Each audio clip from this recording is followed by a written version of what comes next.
shiri ne kuma wanda akwai hannun Amurka akwai hannun Isra'ila, shine a suka dinga barazana suka dinga ɗaukan matakan tunzura jama'a daga waje. Saboda haka Iran ta datse hanyar sadarwa, ta datse hanyoyin da duk za a iya haɗa jama'a a guri ɗaya saboda ta ɗauki matakan daƙile zanga-zanga kar ta kai wani matsayi da ba za a iya kontrolin ba. Saboda kuma ta yi nasara kwarai da gaske. Saboda haka su barazanar da Amurka suke yi kowa ya sani abubuwa ne guda biyu a fili. Abu na farko shine sun gwada Iran militarily da karfin soja, sun gwada sun ga yana da wahalar gaske a iya cin karfin Iran da wuri ko a iya samun nasara mai gagaruma akan Iran da wuri.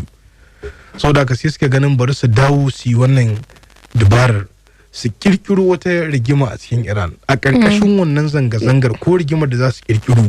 Saboda haka akwai 'yan adawa za a ba su kuɗi, za a ba su makamai. Wato dole dai sai an fake a wannan zanga-zangar an fito da wani sabon abu. Za kuma a ba su makamai, za a ba su bayanan sirri. Saboda haka sai su saje da masu zanga-zanga. Saboda haka sai abin ya rikide ya zama wani abu. Haka. Irin wannan zanga-zanga aka yi a Libya wadda ta tafi da gwamnatin Muammar Gaddafi. Irin ta aka yi a Egypt wadda ta tafi da gwamnatin Hosni Mubarak. Irin ta aka yi a Tunisia wadda ta tafi da gwamnatin Zainal Abidin bin Ali. Irin ta aka yi a Syria wadda ta kai ga kifar da gwamnatin Bashar al-Assad. Irin ta aka yi a Iraki wadda ta kifar da gwamnatin Saddam Hussein. Saboda haka abin da ya rage kawai shine su ɗauki irin wannan matakin a kan ƙasar Iran saboda suna ganin cewa in an fito da ƙarfin bakin bindiga yana da wahalar gaskiya a iya yin nasara da wuri. Yana da wahalar gaskiya iya samun nasara kan Iran da wuri. Wannan shine abin da yasa suka ɗauki wannan matakin. To kuma kin ga shi kansa matakin bai nasara ba saboda a yau kin ga an ga sama da mutum miliyan 3 da kusan 500,000 sun fito titunan birnin Tehran da sauran biranen ƙasar irin su Isfahan da sauransu suna nuna goyon bayan su ga gwamnati.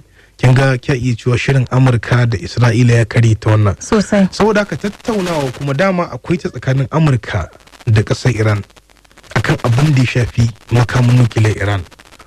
Ita Iran tana son a girmama ta, tana son a mutunta ta, tana son a mutunta yancinta a matsayinta na ƙasa mai yancin gashin kai.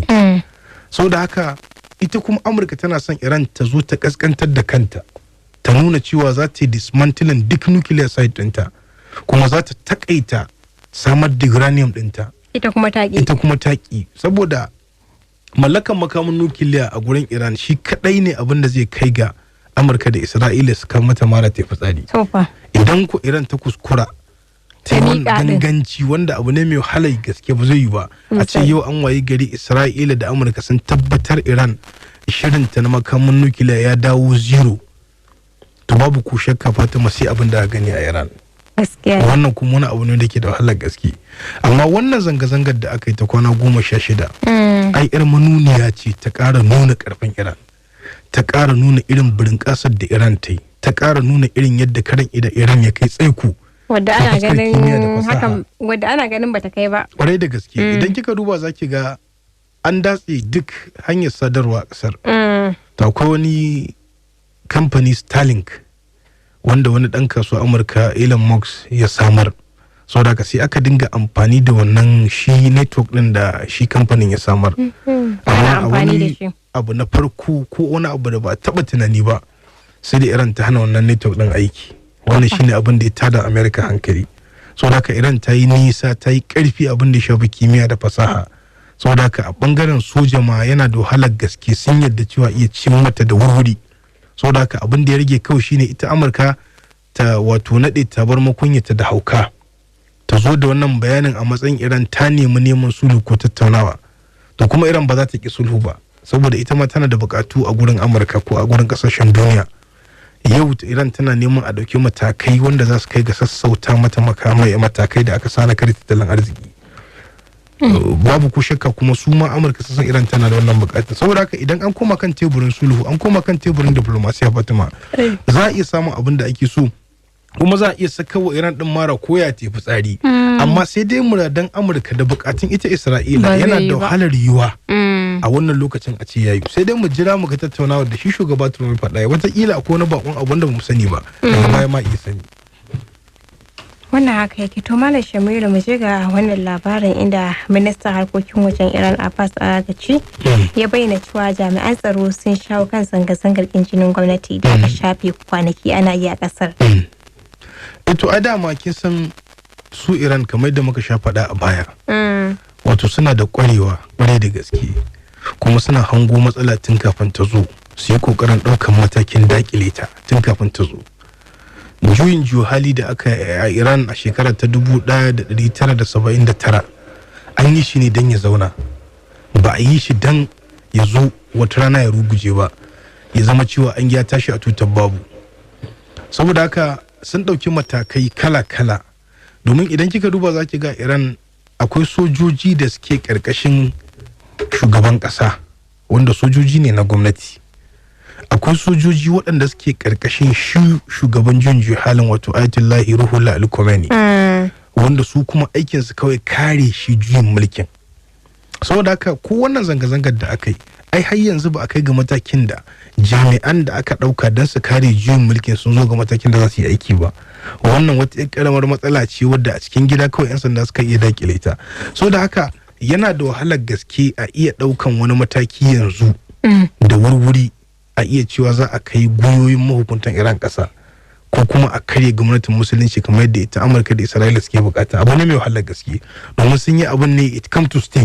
Ba su yi abin kawai dan kawai a zo sun mai wayar kwasa kai na kashi.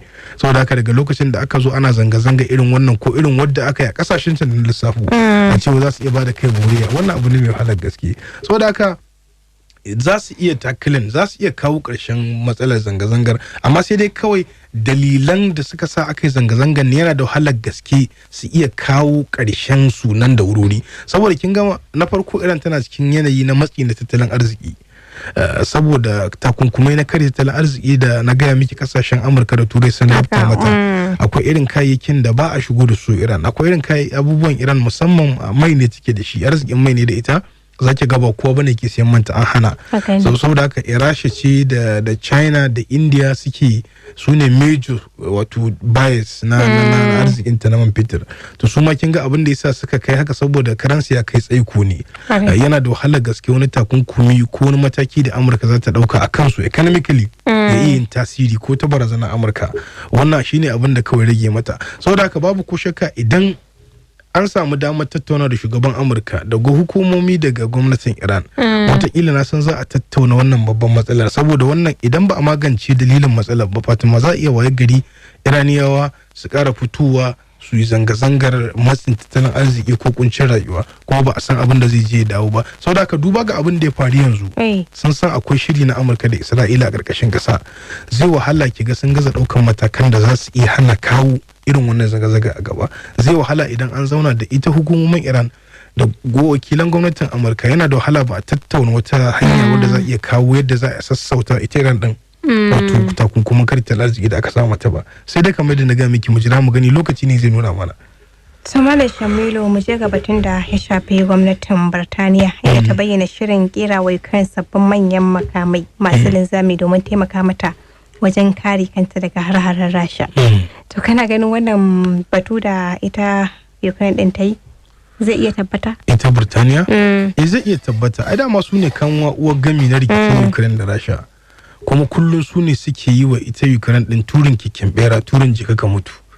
Saboda haka kamar da muka sha faɗa a baya ne dama, ni ban yadda da matakan da ake ɗauka wanda ake cewa ana ƙoƙarin kawo ƙarshen rikicin Ukraine da Rasha ba. Domin waɗanda suke jagaba a matsayin ganin an kawo ƙarshen rikicin Fatima su ne yau suke ba Ukraine makamai da kuɗi da bayanan sirri. Saboda haka ke ba su duk wani goyon baya. Kuma a hannu guda sai su da su ce suna tattaunawa a Geneva, suna tattaunawa a ina ne saboda kokarin ganin an kawo ƙarshen rikicin, wanda abin ba haka yake ba. Idan ana son a kawo ƙarshen rikicin a tsaya kai da fata a yi abin da gaske, shine dole ne Amurka da irin su Burtaniya, irin su Faransa, irin su Germany, irin su Australia, su Canada sauransu, dole ne sai sun daina bawa ita Ukraine din go ahead da irin wannan mummunan goyon bayan na ta afka Ukraine ya Rasha. Sannan kuma dole ne shi shugaba Zelensky lokaci yayi da ya kamata ya gane cewa wannan rikicin da ake fa ba dan kasarsa ake yi ba, ba dan muradan Ukraine ake yi ba, ana yi ne kawai dan bukatun Amurka da sauran kasashen tarayyar Turai waɗanda suke kallon Rasha a matsayin babbar barazana a gurin su. Saboda haka shi shugaba Putin ya fito ya bayyana, ya ce abin da ake a Ukraine ɗin nan Fatima wani ɗan surgical abu ne, ɗan kokari yake a taɓa can ba faɗa ake ba, saboda yana kallon Ukraine ɗin a matsayin wani sashi ne ko yanki ne na Rasha.